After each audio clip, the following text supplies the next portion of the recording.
My name is Emily Turner, and this is my story. It began on a crisp autumn afternoon, as I strolled through a quaint, forgotten part of town. The sun was dipping behind the horizon, casting long shadows on the cobblestone streets. A peculiar shop caught my eye, Elysium Curiosities. Intrigued by the antique charm, I pushed open the heavy wooden door, a bell tinkling softly above me. Inside, the air was thick with the scent of old books and forgotten memories. Shelves overflowed with oddities, dusty tomes, tarnished jewelry, and peculiar trinkets from bygone eras. My eyes wandered until they settled on a small, ornate bottle tucked away in a corner. The perfume bottle was exquisite, with intricate carvings and a stopper shaped like a delicate rose. The shopkeeper, an elderly woman with piercing blue eyes, appeared beside me silently, as if conjured from thin air. "Ah, you have a keen eye," she said, her voice a whisper that seemed to echo in the dimly lit room. "That perfume is a rare find." I picked up the bottle, mesmerized by its beauty. "What's special about it?" I asked. The woman's eyes seemed to bore into my soul. "They say it contains the essence of forgotten dreams and lost souls," she replied. "A single drop can transport you to a place beyond your wildest imagination." Despite the unsettling description, I felt an inexplicable urge to own it. I purchased the perfume and hurried home, eager to try it. In the dim light of my bedroom, I uncorked the bottle, releasing a fragrance that was both intoxicating and unsettling. I dabbed a drop on my wrist, the scent enveloping me in a heady embrace. For a moment, everything seemed perfect. The world felt brighter, my senses sharper. But then, the room grew cold.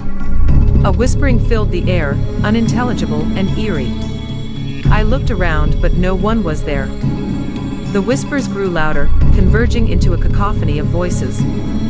Panic surged through me as shadows danced on the walls, contorting into grotesque shapes. Suddenly, I felt a sharp pain in my head, like a spike driving into my brain. I collapsed to the floor, writhing in agony. My vision blurred, and the room spun violently. The last thing I saw before darkness consumed me was my reflection in the mirror, my eyes black as coal. When I awoke, everything seemed normal. The pain was gone, and the whispers had ceased. I chalked it up to a vivid nightmare.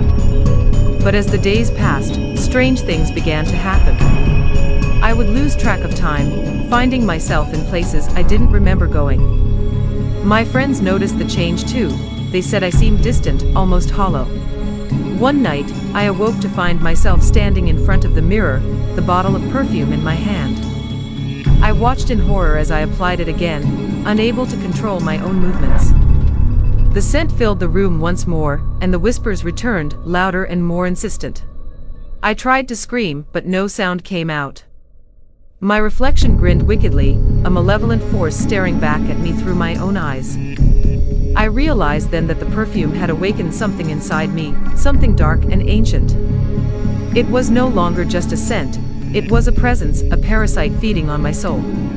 Days turned into weeks, and my grip on reality slipped further away. The entity grew stronger, taking over my body for longer periods. I was trapped in my own mind, a prisoner in my flesh. I watched helplessly as it used me to spread its curse, offering the perfume to unsuspecting victims. I write this now in one of my rare moments of clarity, a desperate plea for help.